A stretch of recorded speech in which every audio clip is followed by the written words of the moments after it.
I thought it would move. I just said you're not going to miss it. I knew I wasn't going to miss it, but I thought it would slide out of the way.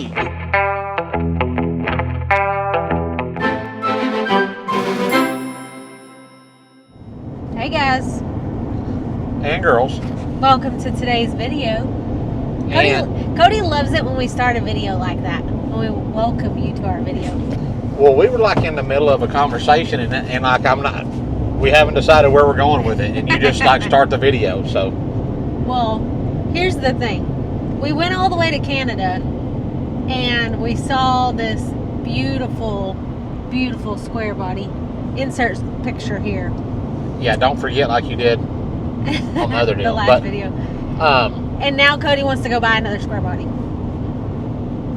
In my defense, I found this square body before we went to Canada. So, Do y'all think we need another square body? we don't need another one, but this one is pretty special. So, I'm going to give you the rundown on it and all the backstory. Let's first tell them that we've not seen this vehicle. We have yet to see it. Okay. But we know it's there. Okay. It's like the Holy Spirit. We don't see it, but we know He's there. All right. We have the faith. We got faith that He's going to be good. So for for 16 years, I've been driving past this. It's not a junkyard. It's just years and years of a family accumulating stuff. And this particular place we're going was actually on an episode of American Pickers, but I think the man that owned it, he wasn't willing to part with anything when they came. He let them come and look. That's funny because of his name. Oh yeah. But long story short, he has since passed on, and his sons have inherited his collection of stuff, and they're in the heavy equipment business, so they're always, they run dozers all week long and excavators, all that kind of stuff. And the story on this truck that we're going to look at is that a guy owed him some money, and he didn't have all the money to pay for the work they had done, but he had 2 or 3 tractors and 2 or 3 old pickups and a little bit of cash. So they just said, okay, we'll take the tractors, we'll take the trucks, and we'll call we'll at least get some of our money or all of it. They sold off the tractors and used some of the trucks. This particular truck is a 1976 half-ton short wheelbase 4-wheel drive with a 4-speed manual transmission and a 350 engine, and it's green, or so we've been told. We've not seen the truck. Is it a Chevy or GMC? I think it's a Chevrolet. I don't know. Like I said, I haven't seen it, but supposedly the truck was running and driving when they, parked it, and it was just like, in their mind, it's kind of, you don't find many of the half-ton short wheelbase 4-wheel drives with the 4-speed transmission like Pearl has, and they were like, you don't see that very often, so we're going to keep this one, and we're going to rebuild it, because they do stuff like that too, but they just never got around to it, and now they've got, other things going on. Anyways, we have the opportunity to buy it, so we're going to go take a look at it. Yeah. And all of this came about because for years we've been driving by this. I'm going to just call it this junk pile. And Clancy for the last 4 or 5 years, since he's kind of gotten an eye for junk, is like, Dad, can we go in there and look around? Because they've got, there's an old part of an old airplane sitting in here. There's old jet ski. There's just everything. There's a Corvette, an old Corvette. Just all kinds of stuff, you could spend a day or two walking around this thing. And last Saturday, when Clancy and I came over here to feed, we go by and there's like a first-gen Dodge extended cab 4-wheel drive dually sitting by the road that has never been there before. So we stop and we back up and we're looking at it, and we back up 2 or 3 times so we can see it a little bit through the trees there. And then here comes this guy walking down, and we introduce ourselves and get to talking. He's like, oh man, he said, yeah, we would never sell this. He said, we've got 5 or 6 of these old Dodge diesels, and none of them are for sale. And I was like, well, what about any old square body 4-wheel drives? You got any of those? He said, yeah, we got 1 or 2 of those. And he said, I bet they'd sell them, talking about his uncle. So it just goes to show you never know what will happen if you just stop and ask and talk to people. We didn't trespass. We didn't crawl over the fence. We were just in the driveway pulling forwards and backwards looking through the fence. So hopefully we get there and this thing is like a time capsule. Best case scenario. Worst case scenario, it has no floorboard in it and they want too much money for it and we don't buy it. But I hope y'all are keeping count of how many vehicles we buy in the in-between of when Cody said we didn't need any more and wouldn't buy me the El Camino. You have a truck. This is for Fred and you want to rob Fred. Is it? No. Fred doesn't even drive a stick shift. She can. She just doesn't enjoy it. Yeah. You know, I probably would, if he would have said anything besides it's green, or you just don't see those green ones anywhere. Except in the Army camp. Not Army green. I'm talking like, this shouldn't be an Army green. This should be I've already built this truck up in my mind. He's already looked at all these stock photos of green. Yeah. It's going to be dark, like a dark green on the outside with a light green stripe in the middle, or maybe white. But we'll probably get here and it's Army green. This could be a hilarious video. Yeah. But I do have to show y'all. We have to show them what y'all did to Pearl while we were gone. So we went to Canada. We got back at 2:45 this morning, and I have to show y'all the surprise that Cody and the kids did for me while we were gone. The security cameras went down at the house while we were gone, and I kept telling Cody, I'm like, I can't get my cameras to come up. Can you get your cameras to come up? He couldn't get the cameras to come up, and I'm like, what the heck? Well, we didn't disable the security cameras. We didn't. They just happened to go down. They just happened to go down. Because I look at them while we're gone. I know, but we did not disable them. I would have known. I would have figured this out. So how were you going to keep where your truck was parked? You would not have noticed anything done to it. You couldn't see. You couldn't see what we did in the security camera. Okay, well, stay tuned and I'll show you all my truck. But after we're almost there now, so we'll do that, and then we'll come back and we're going to tell y'all a little bit about Canada, because it was a fun experience. We had a great time. It's kind of a covert mission. Yeah, we can't tell you everything. We can't tell you anything that we did up there, why we were there, or who we were there with. But we're going to tell you what we learned while we were in Canada. And it was pretty fun. We had a great time. Except for I got a eye infection. Oh, we're not going to talk about that? I mean, if they watch our shorts, they know, but that Canada's coming after the truck reveal. So we're almost there. Stay tuned. Well, did you do any filming while we were there, looking at the truck? Okay. I do have a picture that I will insert, but obviously that means we didn't get the truck. Not because we couldn't buy it. It was for sale, and it was priced reasonably, probably for what it is. But my big thing was this: I had already built it up real big in my mind. Like, this is an all original. It's going to be awesome. And he had no prior knowledge that was actually the facts. Right. I mean, it's a 1976 Chevrolet half-ton short wheelbase 4-wheel drive.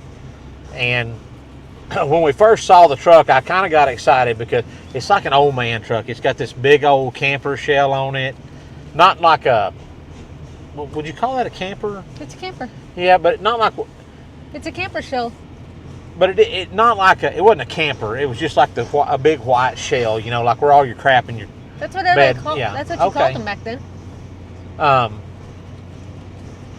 It was cool and had these like rally wheels on it and everything. It was like, okay. And then we get to looking at it, and the passenger side door was cracked open. And I'm like, oh, I don't know about this already, Oh, and the camper, I didn't look. Did it have a back glass in it? Because it had a rubber boot between the camper and the cab. Anyways, first thing I was like, oh, with this door cracked open a little bit, there's probably going to be a lot of damage. And I found an old toothbrush in the floorboard, and I started poking around. The floorboard felt pretty solid. Wasn't, too bad a shape.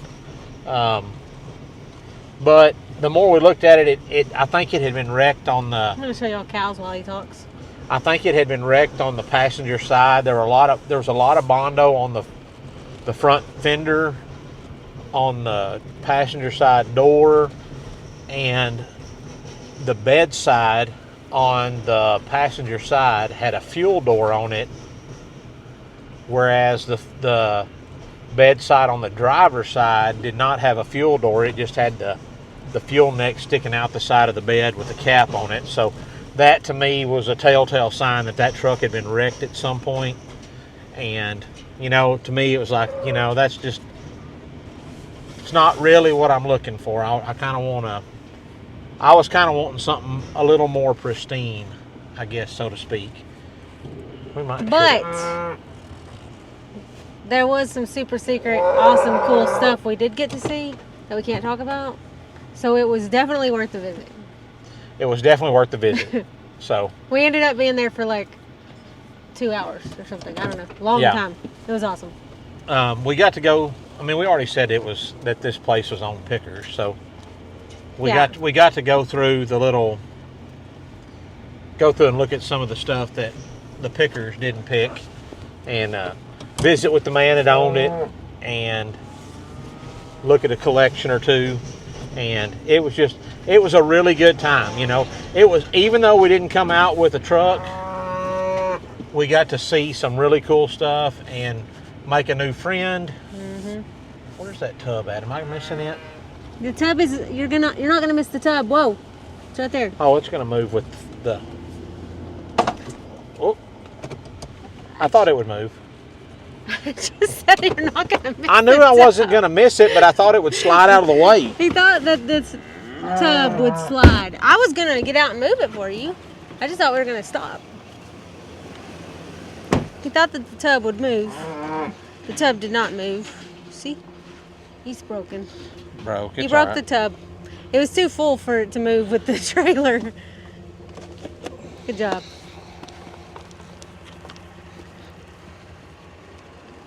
Like, have you seen a more beautiful sight? Like, this is so beautiful. Y'all, how pretty is this? Hope we can get out. Huh? I said, I hope we can get out.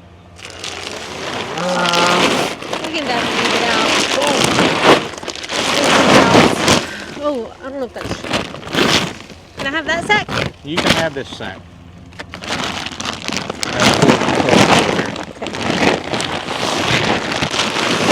Go towards where? Fence? Guys.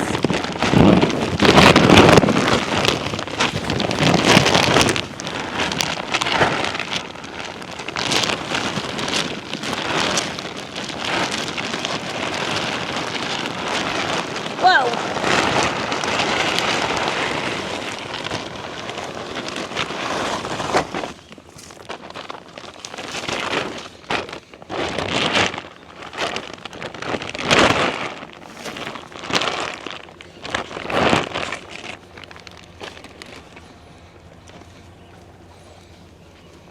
Oh man, I stepped in poop.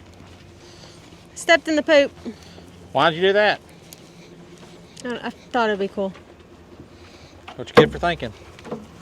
Oh, you gonna pour the salt? I'm gonna put a sack of salt in for these. Where's the salt? Where's the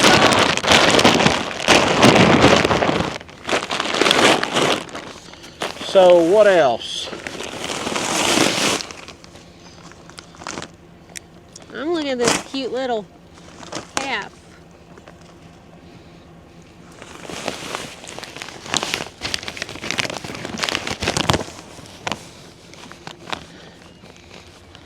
Garlic.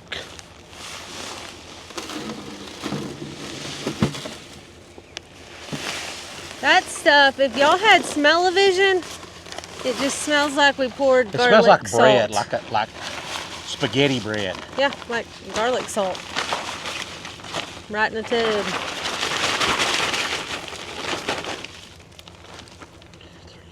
All right, moving on to Canada before we get done feeding cows. So, I'm trying to change it. Oh, there we go. There we go. are we going to tell them what province or any of that we went to, or are you so worried about that? No, I mean it's obvious. Everybody already figured it out because we talked about everybody speaking French, and I don't think we didn't know all the details of our trip. I guess and we didn't really research like where we were going or anything, so we didn't know.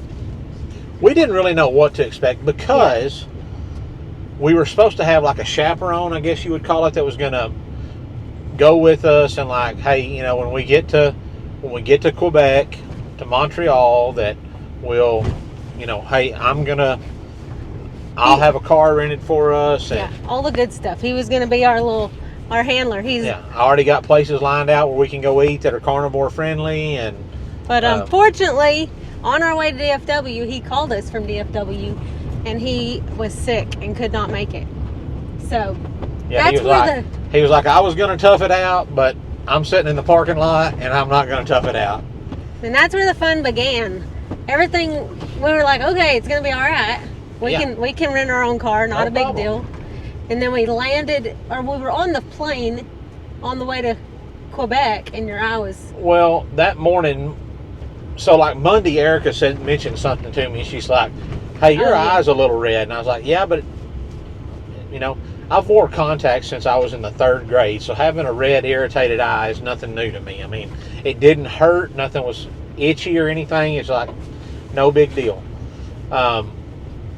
Tuesday morning, we get up to go to the airport, and it's a little sensitive to light. I didn't say anything to Erica, but as I was driving, it was like I was having to constantly kind of felt myself trying to close my right eye, because it was like, man, the sun's kind of hurting right here. And we were kind of driving right into the sun from where our hotel was in location to the airport.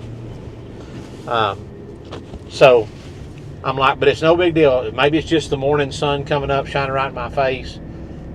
But so much so that you had said, put my glasses in your carry-on. Yeah. I was like, I may end up having to take my contacts off.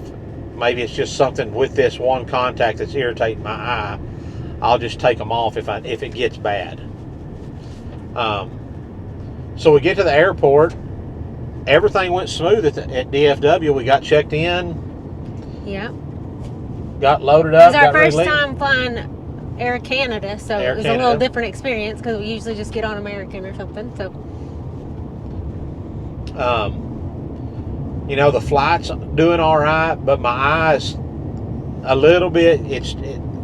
It was about a 3.5 hour flight, 4 hour flight, almost 4 hours. And in that 4 hours, it was getting more and more. It was hurting more and more.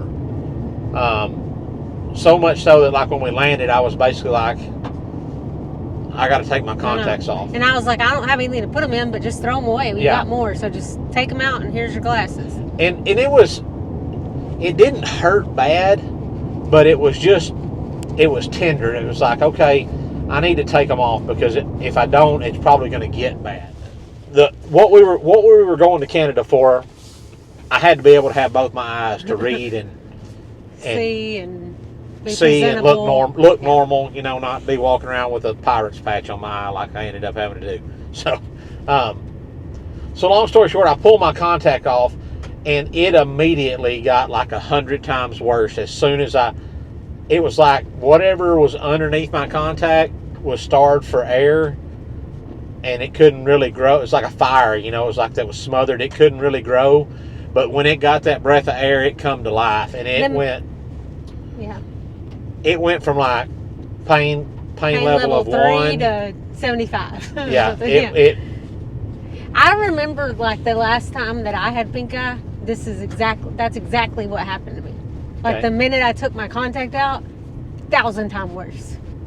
And I mean, it immediately went to the point where I couldn't barely keep either eye open because my right eye hurt so bad. So fast forward, we're sitting in Montreal, Quebec, and we're at the car rental place at that point where he takes them out. Right. And we're already we walk up to the Enterprise desk because that's who we always go to. That's the other part of the story is our chaperone. He had our car rental. He had the car rented in his name, and he called that morning and tried to transfer it into ours, and they're like, oh, we can't do that. And he said, y'all are just going to have to rent one on your own when you get there. And the thing is we needed it for like 5 days. Or 4 days, I guess. And when we got there, we went to our tried, and this has nothing to do, I think, with Canada so much as it does just the car rental places.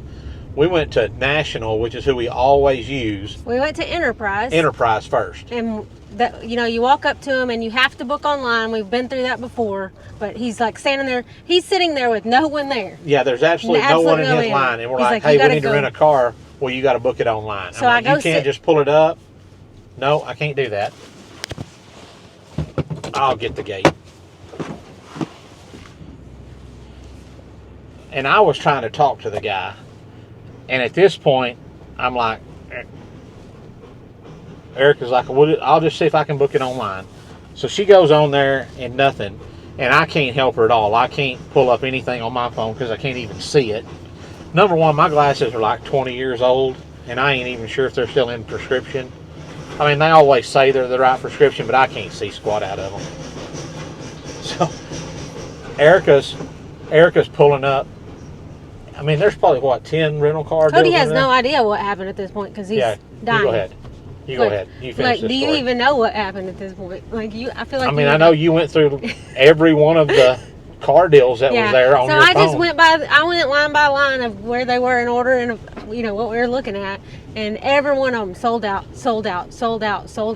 And I'm like, I'm freaking out at this point because I'm like, we're fixing to have to get an Uber to go 2 hours. To go 2 hours, like what? I can't ride in an Uber 2 hours because I'll get car sick, and they usually have some kind of scent in them, which is worse. Anyways, so thankfully I got to Avis, and they had a rental, and I booked the first thing there was, and I promise you we overpaid.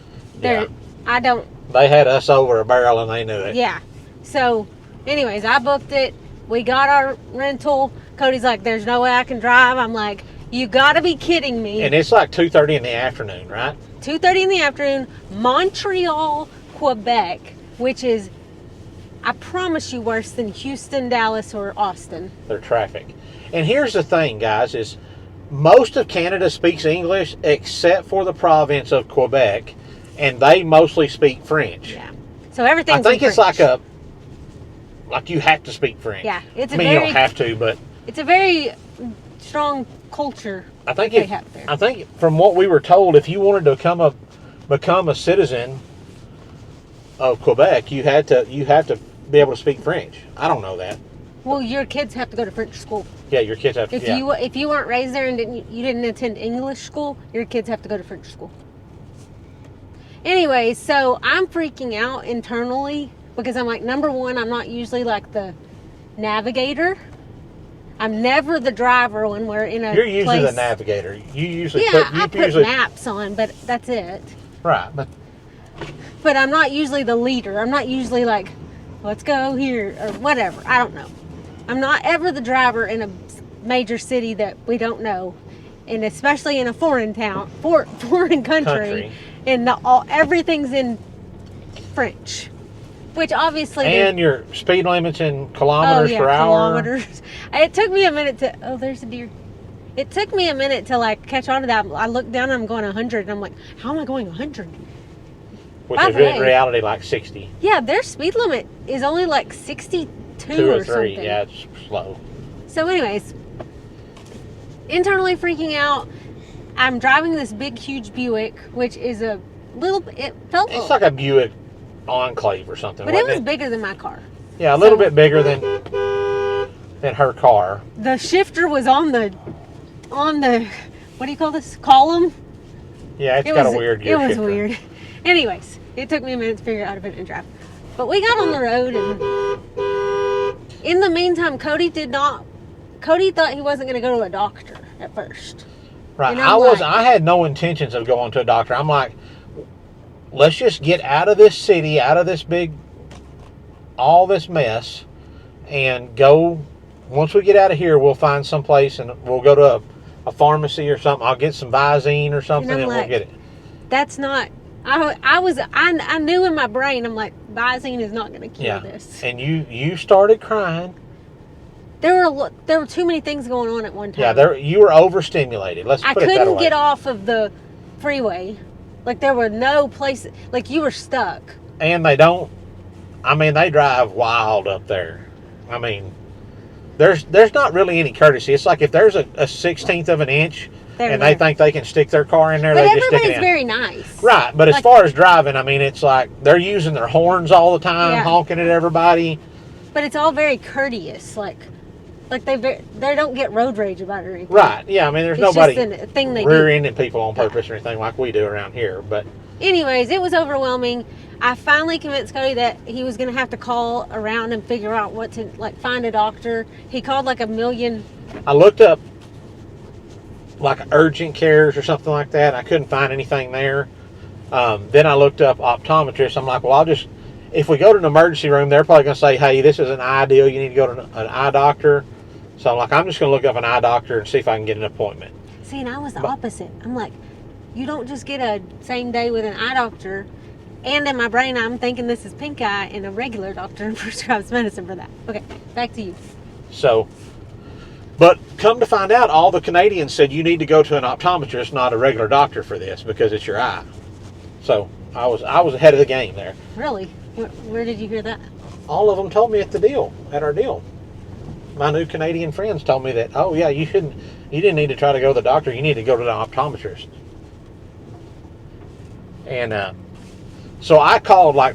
Well, in America, we go to our regular doctor for pink eye. I called like 12 optometrists, and they were like, no emergency, we can't get you in today or nothing. And I finally got a hold to one, and they're like, yeah, we've got an appointment like 45 minutes from now. And I looked down, and we're like 3 miles from this place. I'm like, yeah, I'll be there. And then I put it in the maps, and it's like an hour to go 3 miles. And I'm like, and they're like, it's $250 if you cancel. So I called them, and I was like, hey, do you think the doctor can stay 10 minutes late? And they're like, no, he leaves at 4:30. I'm like, listen, I'm in a foreign country. My eyeball is about to pop out of the socket of my eye. And, can he stay late? He's figuring to make some money. No. He said he wouldn't wait, or I can't ask him right now or something. And I'm like, just cancel my appointment, but don't charge me for it because I only made it 3 minutes ago. And anyways, long story short, they canceled it. And then we ended up talking to some of our other handler type people. I convinced Cody to do this, finally. I was like... To call one of them. Yes, I'm like, call one of our people and be like, what do y'all suggest over here since you live here? And she's like, oh... If you go to the pharmacy here, pharmacists can prescribe a lot of things. Yeah, if it's nothing major. So, and then they said, and if you go to one and they don't give you anything, just go to another one. Because just keep going to them until you find a pharmacist that'll hook you up with whatever you need. So we did that. A pharmacist gave him pink eye drops that are nothing like what we have in America. These were just like Visine type drops. They weren't like the ointment. So it didn't really do anything, but they were very, very nice and helped us. I mean, did everything they could. She was like, hey, if this persists in a day or two, you need to go see your doctor because it's this or not this or whatever. But we're going to feed some cows now. All right, let's feed the cows and then it's going to get too dark to even finish our video today. Yeah, we can turn the lights on in the truck. Feeding cows. There you go. Are we only doing one? We're going to do 3, but okay. You take this one and go down the road.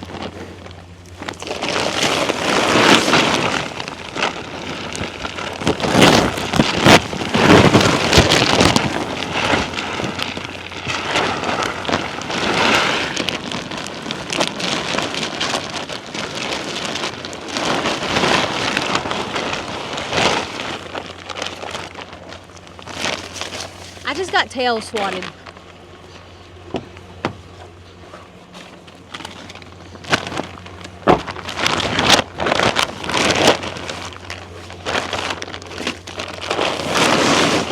That girl right there swatted me with her tail.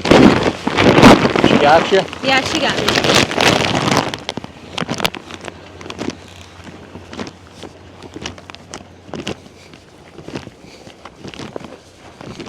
Alright, we're going to finish with our lighting. Brought to you by Chevrolet.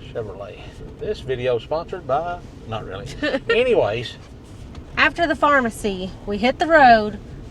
We finally got out of Montreal traffic, and we were starving. We were both hungry. I was getting hangry because I was stressed out and I needed food. So we stopped at a Burger King. I have not eaten at a Burger King in like ever. I don't know if I've ever eaten Burger King. Of all places. It was good that day. It was good that day. And we go to leave and we see a guy pulled over. Like, it was the weirdest thing. And I wonder if this is like a Canadian thing. He was pulled over on the side of the road, 10 feet from his truck, just standing there peeing with no cover. Like, you know, here in the States, you normally like flip the door open and kind of stand behind the door a little bit, or and it was act like you're over there looking at something, try to be inconspicuous that you're just urinating on the side of the road. But this guy, no way hiding it. It was so weird. It was so weird. Okay, so anyway, so then we get back. We get to the town that we're going to. We go to Walmart, and Cody's like, "Let's get a patch for my eye." We get a pirate patch. So I made you a video. Kylie wants to see. Huh? Kylie wants to see you being a pirate. Arr. Some sticky patches, some tape to hold his eye down under the patch. We go to the car, and then Cody's like, "Oh, we forgot to get Tylenol." Yeah. So I go back in. My face was really hot, and my eye was watering, and it hurt, and I was like... So I go back in and get Tylenol. I get back out there, and he's like, if you didn't... Or he calls me, he's like, if you didn't check out like yet, see if you can find castor oil. I go back in again. No castor oil. Anyways, so... Oh, and then I go in and get green tea bags. Yeah, green tea bag. I looked up something that said if you lay a green tea bag on your eyeball, it helps. So long story short, we go to the hotel, call it a night, and like, we're just going to doctor it with what we got, and hopefully the next morning everything will be good. Yeah. So that's the end of the timeline that we can give you. But now we're just going to tell you other things about our Canadian experience. Don't you think? Well, we got to finish the eye story a little bit. Okay.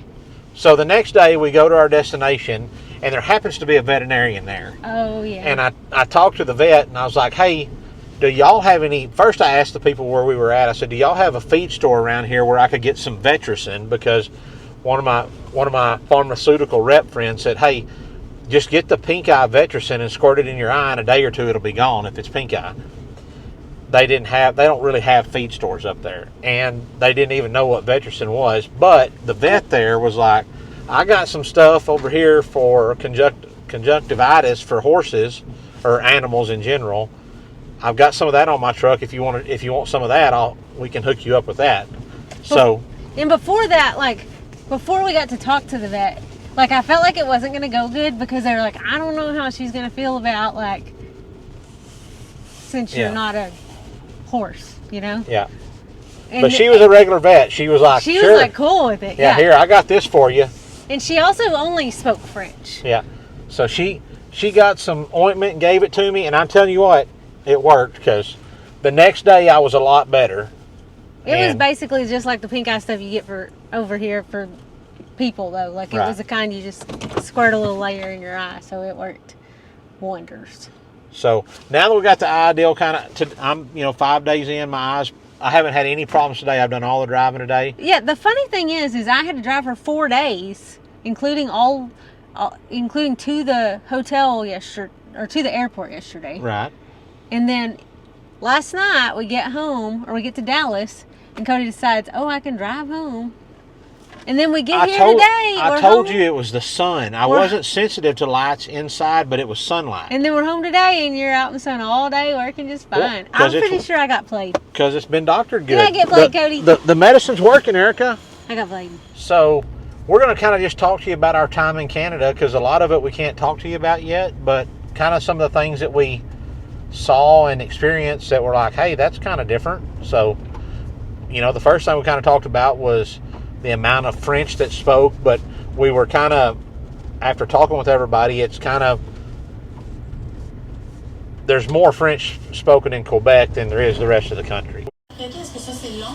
Non, parce que les bobos ont déjà eu une première cuisson. On leur a donné parce que c'était impossible, c'est très long. Au niveau de dégorger, de cuire. Alors il y a les bobos qui sont cuits. So what else did we see? 5 a.m. sunrise. Had no idea about that. First day, that was kind of So, yeah. The first morning we actually got to sleep in a little bit because we were trying to let Cody's eye rest. And so I didn't set an alarm.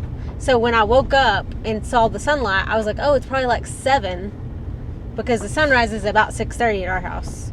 And I looked at my phone and it's 5 a.m., like 5 o'clock, like 4:55 or something.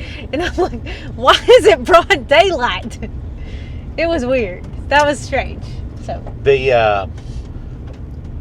some of the folks that we had talked to before we went on our trip said, hey, they're kind of, the Canadians are kind of rude, but don't mean anything by it. They just come off that way. But we didn't experience any of that. Yeah, I mean, I think, everybody was super. And I think the way it was said is just that they're French and maybe that they kind of, and I've seen movies that kind of portray them this way, that they're just kind of brash maybe, or like just, they don't sugarcoat. But everybody we encountered was just super friendly, super nice.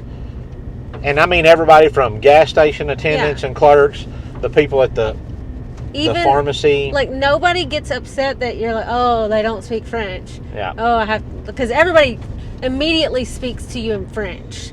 So once they know that you're speaking English, almost everybody will just be. Or if they don't speak English, they go find somebody for you real quick. Something I thought was strange.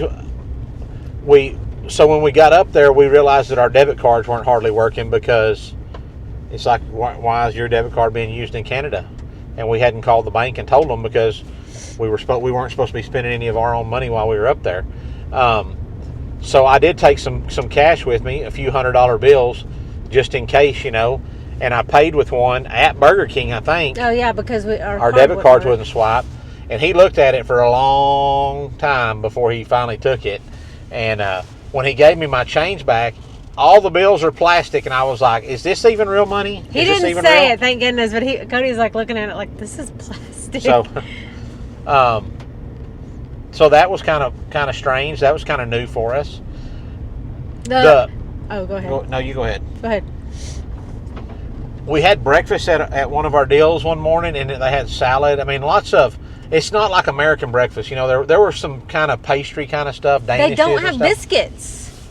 Like they don't biscuits eat and gravy kind of biscuits. Like American kind of biscuits. They don't have biscuits. Lots of fruits, lots of cheeses, lots of, what else? Like deli meats. It seemed like everywhere there was like, some kind of ham or turkey, like sliced meats.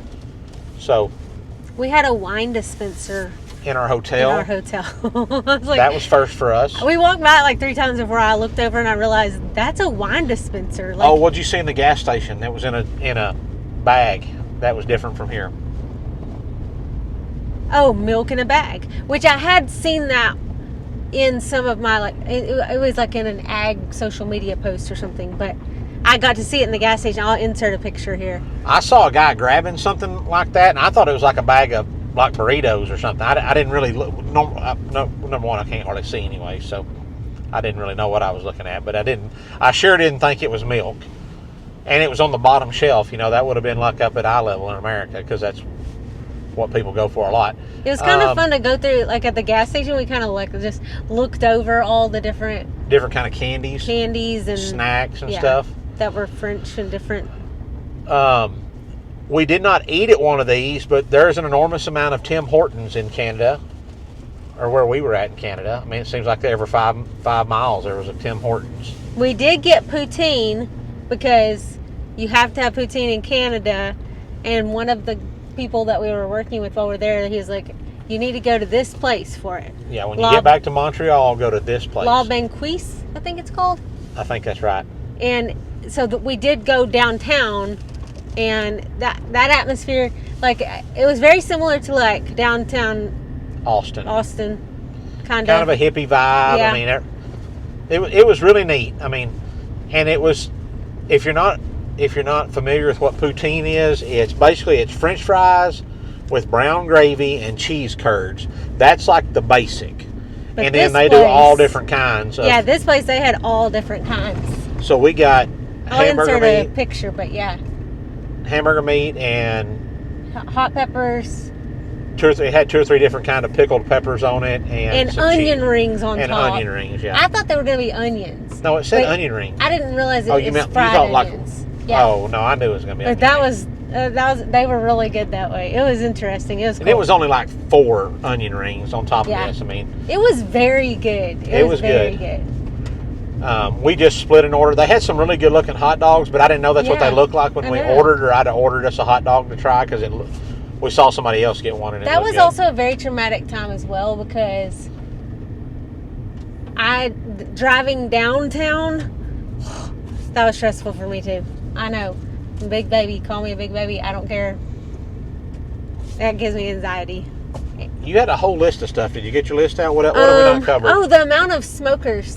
Yes, it's like regular cigarette smokers. Right. You know, we about phased them out around here. Yeah, you don't see that as much here. Lots of vapors, but up there, everybody's still on the old... There's lots of smokers. Coffin nails. Yeah. I mean, we learned that the legal drinking age is 18 yeah. in Canada. Not that we were drinking with any 18-year-olds or anything, but they told us that. We didn't talk about, we unloaded on the tarmac. Oh, yeah, that's right. We forgot about that. It wasn't announced as something different, and it didn't appear like it was something different because they brought out it was an enclosed stairway that we unloaded on, and then they had buses waiting to bus us into the airport. So it was very interesting. I've unloaded on a tarmac in Mexico once, but I've never it been like a normal routine. At an international airport. Yeah, at a big airport like Montreal. So that was kind of You walk down off the the ramp onto the tarmac and into the bus. They had some little tiny Canada Dries. Looked like they were like 6-ounce drinks or something. I think they were smaller than that. Maybe so. Anyway, we had to get one just because it was so cute. And I got a video right here. I'll show you, but it was cute.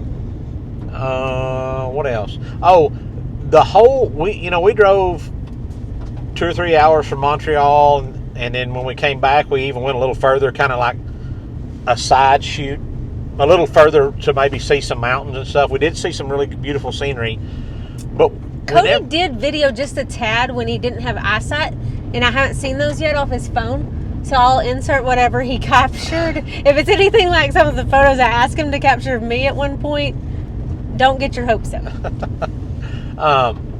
We did. It seems to me that there's not trash all over the roadways. We never really even saw any old junky clapped out cars anywhere.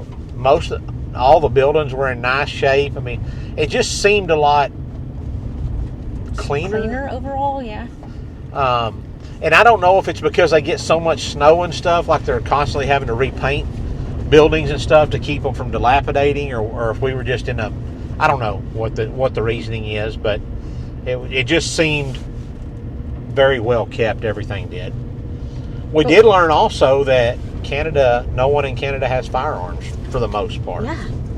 Or in Quebec. I don't know if we talked about the entire country, but they were kind of like astonished. I don't know if that's the right word, but when we talk about, hey, when our kids were 3 or 4 years old, they had their first rifles, and we're teaching them gun safety and teaching them how to shoot. They're like, yeah, I've never even fired a gun, Or, we had a real cool conversation about that. The people that we were with were very open to discuss the differences in our cultures, and it was really cool.